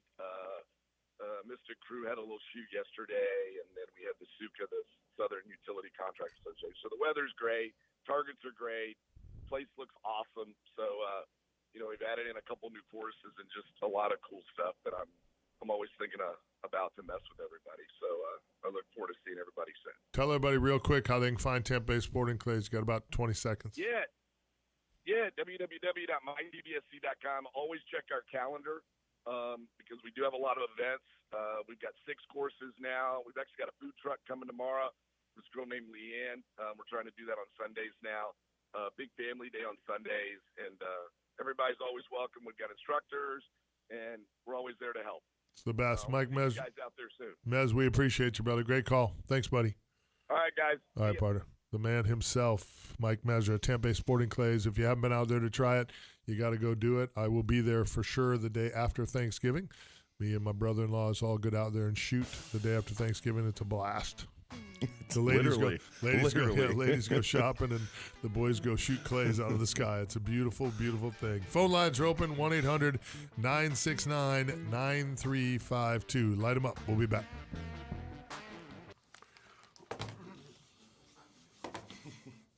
You know, when Captain Jim Fogel was talking, how are you going to convince a duck hunter to leave their nav lights on? That'd be a tall order, man. When he's running. He doesn't have to leave them on when he's sitting. When you're anchored, you have to leave a white light on. All around white light. Even the duck hunters? I know from a navigational standpoint, when you're at anchor, you have to have your white light on and turn down the monitor. It's a good question. I don't know. I thought he said when they were running. Maybe he did. I don't know. But I know, like, under normal circumstances, when you're at anchor, you have to have an all-around white light. If you don't have a light on running around back there, it's crazy because the guy who is running back there in the dark can't see you. So that's a problem. I don't know. It's a good question. I thought that's what he was saying, is that you have to keep the white light on when you're at anchor. I don't know. Things that make you go, Mm-hmm. That'd make you the jackwagon of the week, though. Shoot me. Shoot me with bird shot while I'm out fishing. You think he's angry if you get close. Yeah. Right. Try shooting him. Things go south quickly if you shoot. Or shizzle. That's crazy. Yeah. So what are you doing today, buddy? Oh, I was like, I thought you hit the button to talk to him. I am volunteering all day. So we launched that new business. So I got that going on. And then I'm going to leave here and go there, make sure everything's going smoothly. And then the rest of the day, my kids' school, Blessed Sacrament, they have a carnival going on. And that's how they raise like a majority of their funds for the school. And it's a requirement. Parents have to volunteer 18 hours during the carnival weekend. So 11 a.m. to 8:30 p.m. today, you can catch me at the pizza tent, slinging pizza. Gonna be super fun. Wow. Yeah, me and my better half, slinging pizza all day. But it is better than last year, because last year we signed up late, being first year and being new and didn't know any better. We signed up like 2 hours after the sign up began. Apparently 2 hours is too late to sign up because everything good was taken. I got stuck on a fryer making funnel cakes, fried Oreos, and fried Twinkies for 8.5 hours. It was brutal. Yeah, I was pretty livid. And I had this very small, squirrely, frail, loud, annoying gentleman who was just chirping in my ear for 6.5 hours. Oh, it was brutal. Yeah. So, luckily this year, I'm in the chillax pizza tent, but it's a long shift. Yeah. And I thought we learned our lesson last year because we learned that you can donate money and get out of this. So, I don't know why we didn't do that this year. I'll double it. Yeah. 100%. Yeah. Hire someone else. Right. Here you go. But it is good. I mean, it's good to meet other parents and stuff. But whatever. So that's me today. Wow. Thought my day was crazy. Yeah.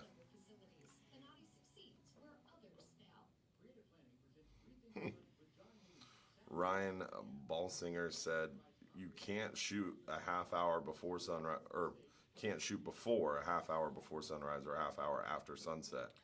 So that's the rule of thumb on lights as well. That makes sense. That's why they don't have the lights on when they're hunting, because they're hunting when it's technically you don't have to have the lights on. Interesting. I guess you wouldn't hunt ducks at night because you got to be able to see them.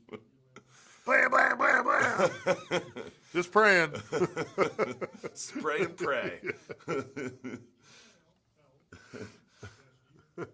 Look at that. We figured it out. Jeff Pritchett said, just join. Digging the Waffle House shirt, Captain Mike. Body by Waffle House, folks. I love my Waffle House. You want to look like Mike Anderson, just eat at Waffle House. That's all you got to do. Ham and cheese omelet. Order hash browns, scattered, smothered, and covered. Raisin toast. Large orange juice. It's good for you. This segment was brought to you by Waffle House, the only restaurant open in the middle of the night. Our Milwaukee Tool safe boating tip.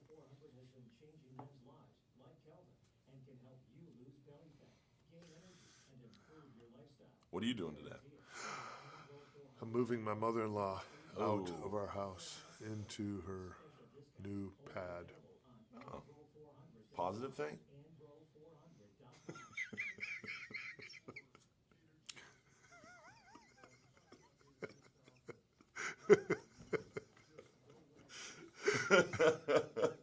That was a new look. Yes, sir. Oh, that's cool, man. Yeah. Oh, it sounds like a busy day, too. I wanted to go to the gym, but I'll take this instead. That's fine. Lift heavy things. You're going to be doing Chairs, the same thing. Yeah. Basically. Just don't break your wife's toe this time. No. No. Yeah. I'll go to the gym tomorrow. There you go. Are you going to be on tomorrow's show? Best of tomorrow. Ah. It's our anniversary is Wednesday. Anniversary. Our wedding anniversary is Wednesday, so we're supposed to go out to eat tonight, but we'll see how the move goes. That's the plan. So worst case scenario, I'm going to take tomorrow morning off and just Where chill. are you going out to eat? Charlie's? We're supposed to go to Urban Stillhouse. Oh, I've been wanting to go there. Yeah, I have too. They have that crazy tomahawk steak. I want to try that. Yeah, I'm hoping we can pull it off with everything we got going on. Yeah. Oh yeah. You got to have You them. need them. Yeah.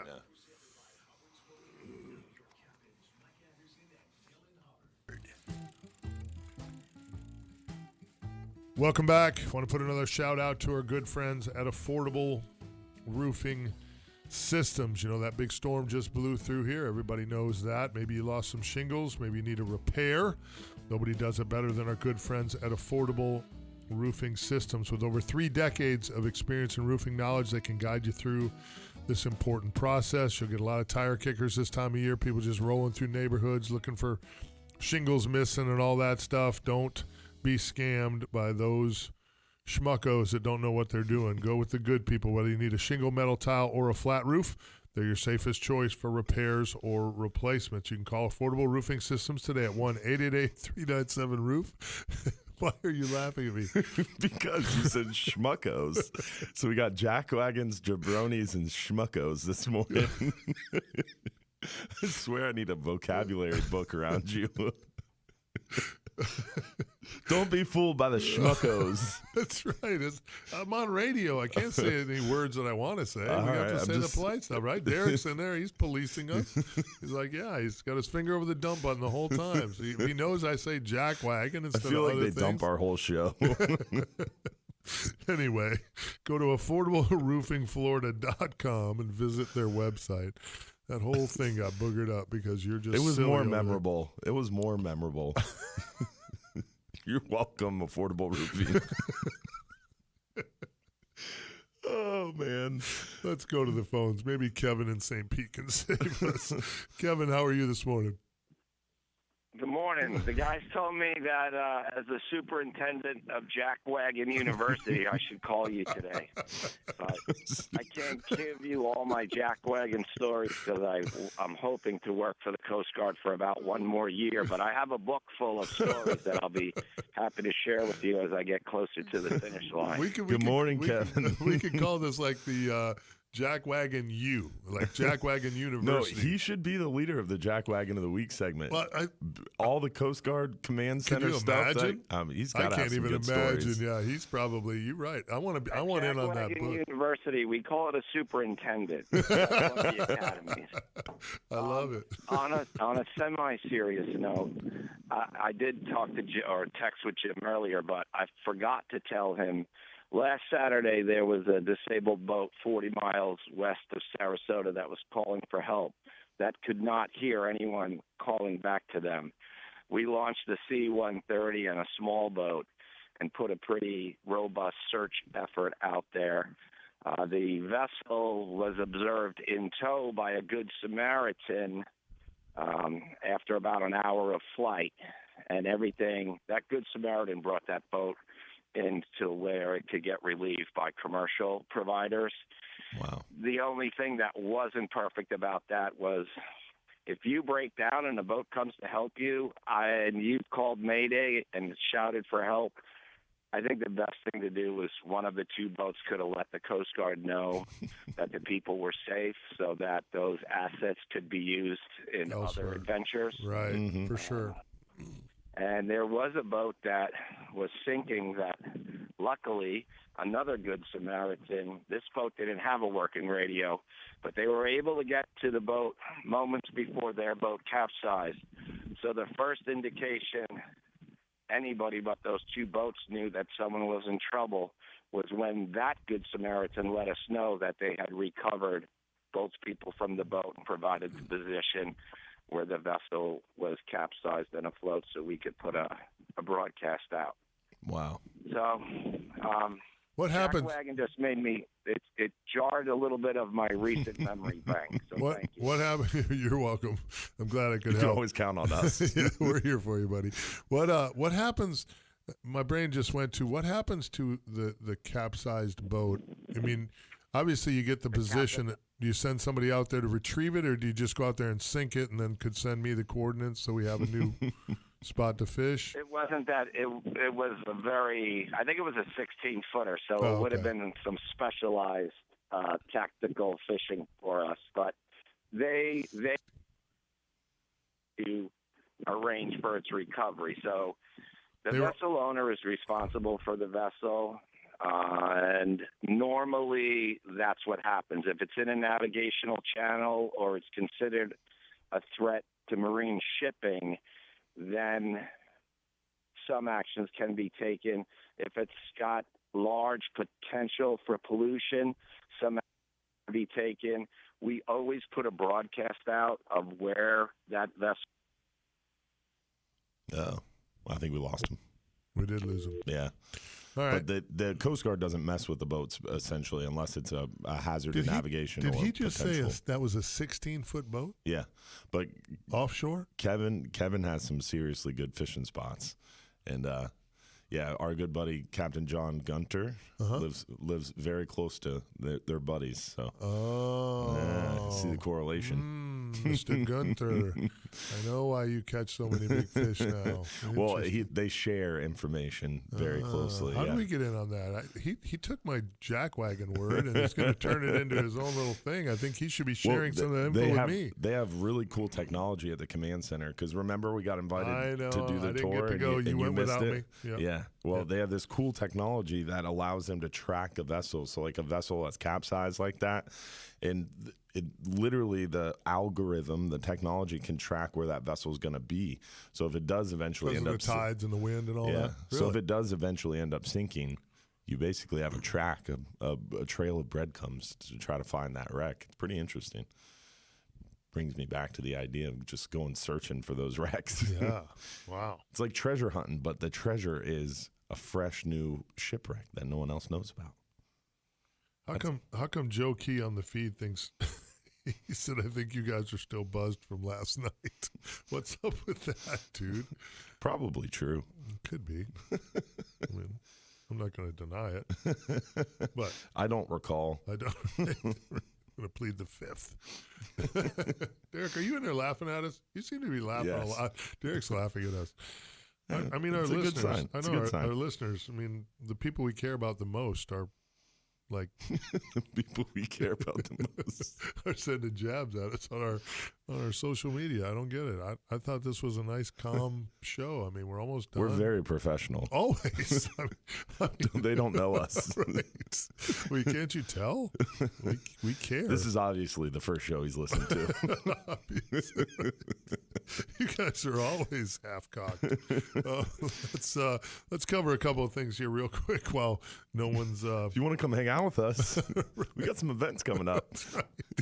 You, too, could wake up on... Great segue, Mike. You could wake up on November 2nd still buzzed yourself from our November 1st event at Gator Gym. 6 p.m., Gator Gyms. That's right. Join us. 3301 Pinellas Point Drive. You want to come out and check out the FGA meeting? We're going to be raising money for Hurricane Ian. That's important. Yeah. Real important. Accepting donation items. We're accepting donations via PayPal, or you could bring a check. So if you can't make it, you can donate money via the Florida Guides Association PayPal, which is listed on our Facebook page. You can bring donation items. You can bring donations. You can participate in the raffle or the silent auction. There's going to be tarpon trips, 8-hour offshore trip from Salty Dog Charters, tons of Hubbard's Marina trips. Steady Action Fishing Charters has inshore charters going. There's a lot of stuff with Fly 'em High charters down in Boca Grande, up in Big Bend, Lucky Fly charters. There's a ton of charter trips being raffled off, silent auction, and it's going to be a great time. Free food, free drinks, and great people, captains from all over the state. I mentioned this before, and I'm going to mention it again. And I talked to some of them. I've got a dear friend of mine, Cody, who has been at Ground Zero down in Fort Myers Beach since the day after the eye went through there. He said there's still probably lots of places there that are 3 months from having power. You're still finding bodies. It's still really bad as we roll on and with our lives, and everything is kind of normal here. Just 2 hours, less than 2 hours south of us, they are still piecing their lives back together. So this is really, really important. I mentioned this before. If you, and I know a lot of people spend a lot of time down there, South Seas Island Resort, been a partner of mine forever. You know how often I'm there fishing with Ozzie and Nick and Ozzie Lessinger and all those great captains down there. There is no hotels. All the hotels are being tied up by FEMA and workers and people construction guys trying to get that thing back up on its feet. So they're not running charters. There's not charter business down there right now. So if you love that area and you know you're going to go back there once they're back on their feet, reach out to your favorite charter captains down there. If it's a guy you fished with in the past, and send them a check today for a trip you may take 6, 8, 10 months from now or a year from now. I mean, now is when they need the money. They're not working. I mean, some of them are working. They're working on cleanup and things like that, but they're not making their normal charter pay. Yeah. A lot of them, many of them lost most of everything they owned. Ozzie Lessinger had an 18-foot storm surge in his house. So now's the time when you can give to that cause. Again, still helping yourself because you know you're going to go down there and fish with them anyway. And 2 years from now, when they're back up and running and everything's normal, they don't need the money. They need the money today.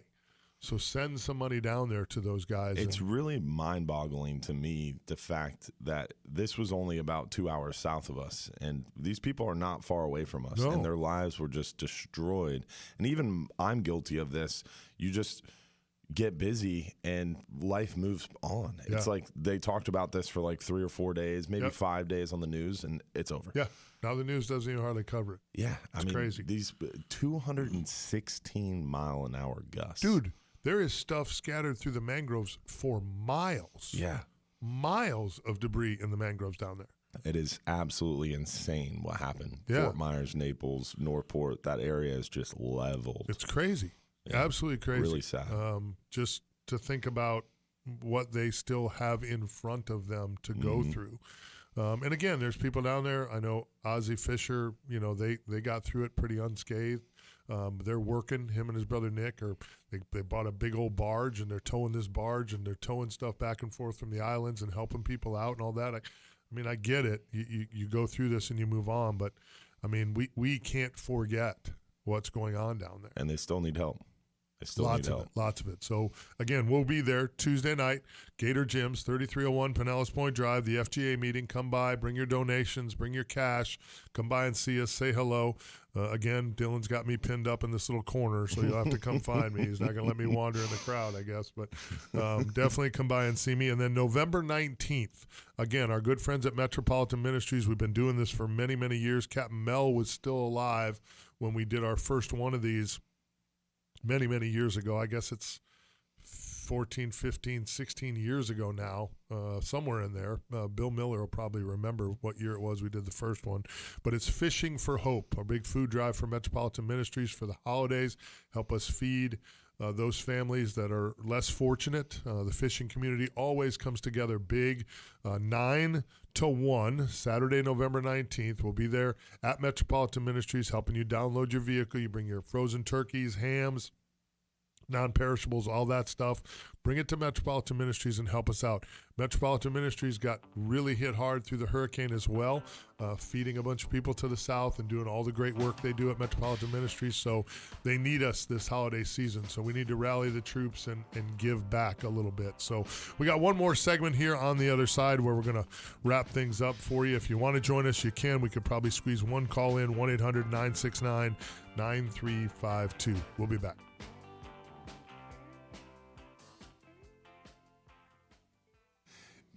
Derek didn't give up that time.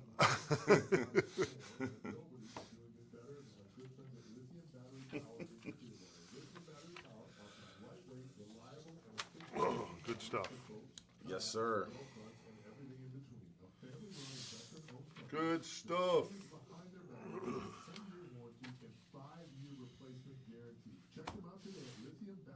Dang, that Fishing for Hope event already got a lot of interest. I hope so. Because we need that one to go big this year because they're really hurting. Hey, where have you been? Hawaii. Nice. Where'd you get the money for that? I'm investing in tax liens. Tax liens? Really, really You need a lot hurting. of cash for that? No, Tax. you can invest as little as $200. Oh, JJ in As much as you Tampa. want. Tax lien wealth builders will give you a free JJ in Tampa is up on the other side. 346. Text money to 52346. Tax liens. That's interesting. I'm reading this book right now, and that's what they talk about a lot. That's one of the best investments is investing in tax liens. It's like a 16 to 20% return. You invest in liens. I don't understand it. Need to finish that book. Yeah. Yeah. I want to learn more about investing. Be cool.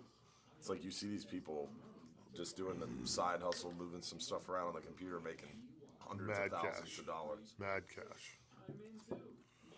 And to me, it's just knowledge. Retire Yeah. like If when you at learn- 40. If you learn how to do it.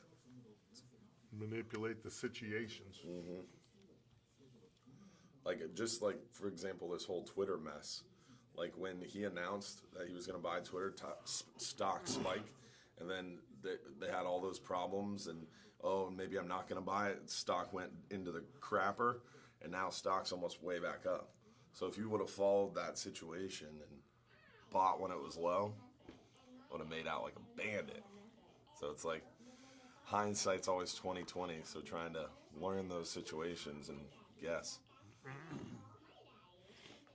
Very interesting. Yeah. But like right now, stock market's kind of depressed. We're talking about maybe being in a recession. So you invest now when it's really depressed, and then when it comes back up, you make out like a bandit. Yep. When everybody else is running from it, that's when you got to run into it. Yep. Scary. They offer everything from family-oriented half-day trips to the more advanced overnight trips. Nobody in the business does big group party fishing like Hubbard's Marina. They also have a great tackle. Ryan from Venice said you got extremely blessed with minimal structural damage. That's impressive. Yeah. Venice got hit pretty hard too. They did. My good friend down there, Thomas Kraus, my artist, he had not crazy damage, but He lives down there in Venice? Nokomis. Oh. Right there, Venice, Nokomis. He's a good dude. Great artist. I like that music. I love the music in our last one. It's always the best. Dylan just said that he always loves the music of that last intro, and it's the best music of the show. I think that's because even the station, even iHeart's happy that we're soon to be off the air. So they're excited, so they play some real upbeat music just to be like, they're almost done. We can get to real programming. Don't worry, listeners. That's right. We're going to save you soon. The two morons will be off the air shortly. Let's go to JJ in Tampa. JJ, how are you? Hey, how y'all doing this morning, guys? Good. How are you, my friend? Good. Hey, Dylan, this is J.J. Dutton, man, James's father. How you doing this morning? What's up, man? How are you? Good, man. Hey, I just want to call personally and tell you, I'm sorry, I'm on the interstate, but stay with me, I want JJ. to say thank you to you and your family, man, for giving my son the opportunities that he gets with y'all, man. And I'm a little emotional about it, but he's been with y'all a long time, and man, he's a great captain. He really is. He really looks up to being your dad, man. Me and man, I had him out on the boats at Hubbard, man, since he was could hardly walk, and I remember you saying, man, your dad was running a boat one time. Dude, I used to fish with your grandfather, man. I used to get dropped off when the midweeks for $35 a week on the midweeks, and get dropped off, and he said, Dad, when he got old enough, he said, I'm gonna run this boat one day, and man, if he ain't stepped he up does. and doing it, man, you have a great captain. That's awesome. Your family's been very great, man. He's one of your best advertisers out there. He throws y'all everywhere he's at. And your family's been great to my family for many years. And the Hubbard's family, man, I've seen it come a long way. And he's proud to be with y'all. And I just want to let y'all know that them pictures of them redfish and trout he sent the other week with them grandkids, that was Granddaddy that put them on the spot. He was just there fishing with them. That's awesome. Taking my props. I just want to say thank you personally. Hey. We love, man. We fish. We talk fishing every day. Different spots. Mm-hmm. Him getting on them gags yesterday, man. He called and told me the story about his text message to you, and we just get excited, man. We enjoy hearing him every day. His excitement.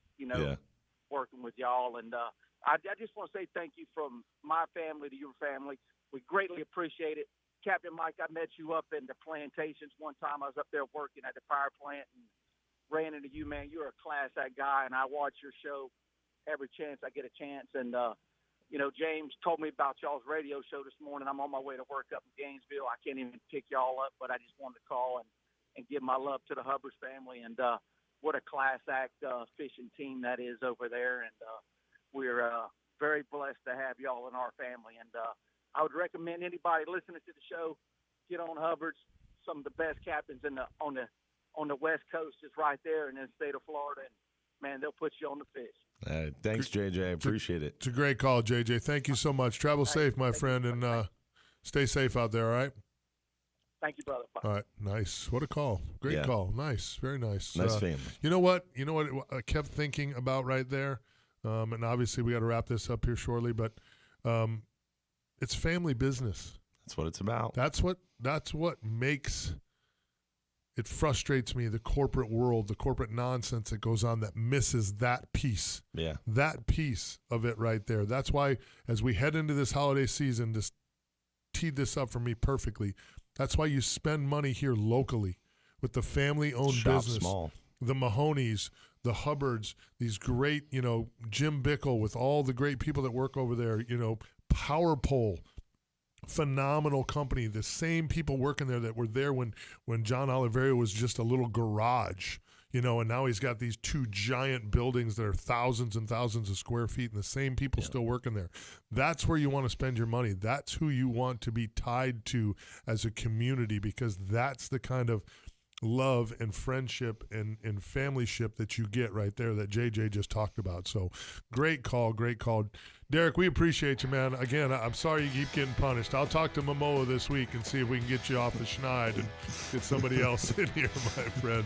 We do appreciate you. D-Hubs, always enjoy seeing you, pal. Big time. We'll be up here next week. Going to see him Tuesday night. We're at Gator Gyms. Make sure you come on out and see us. 3301 Pinellas Point Drive. Again, raising money for Hurricane Ian. It's a great reason to come on out and have a beer with us. And don't forget, if you're too busy to go fishing, you're just too darn busy. Tight lines, everybody. Have a great week. We're out.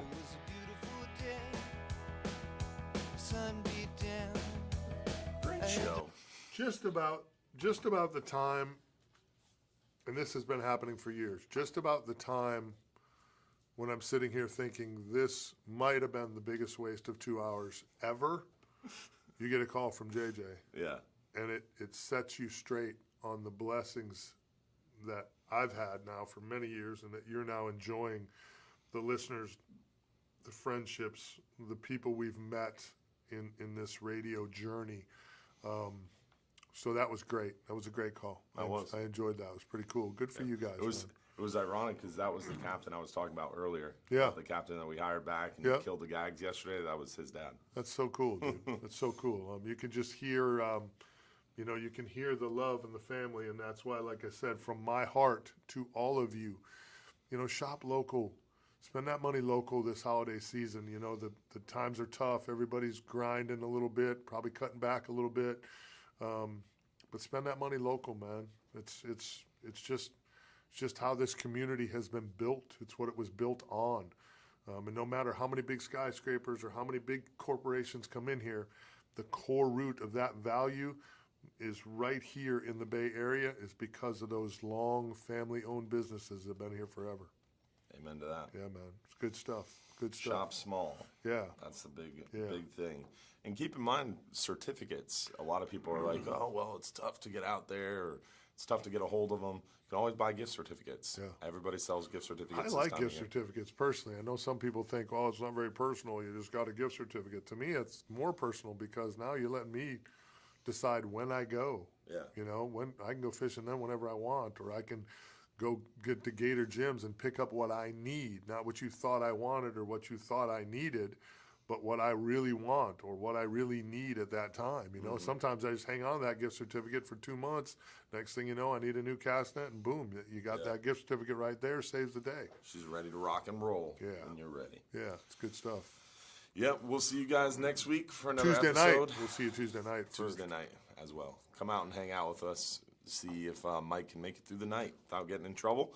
And we'll see you next week for another episode of our Real Animals radio show. Don't forget, Sunday night as well, our live stream show, 8:30 p.m. So we'll see you Sunday night, Tuesday night, and next week, Saturday morning. Anything else, Mike? Tight lines, everybody. See y'all. Enjoy this time of year. Soak it up. The water is great. Fishing is hot. We'll see you next week.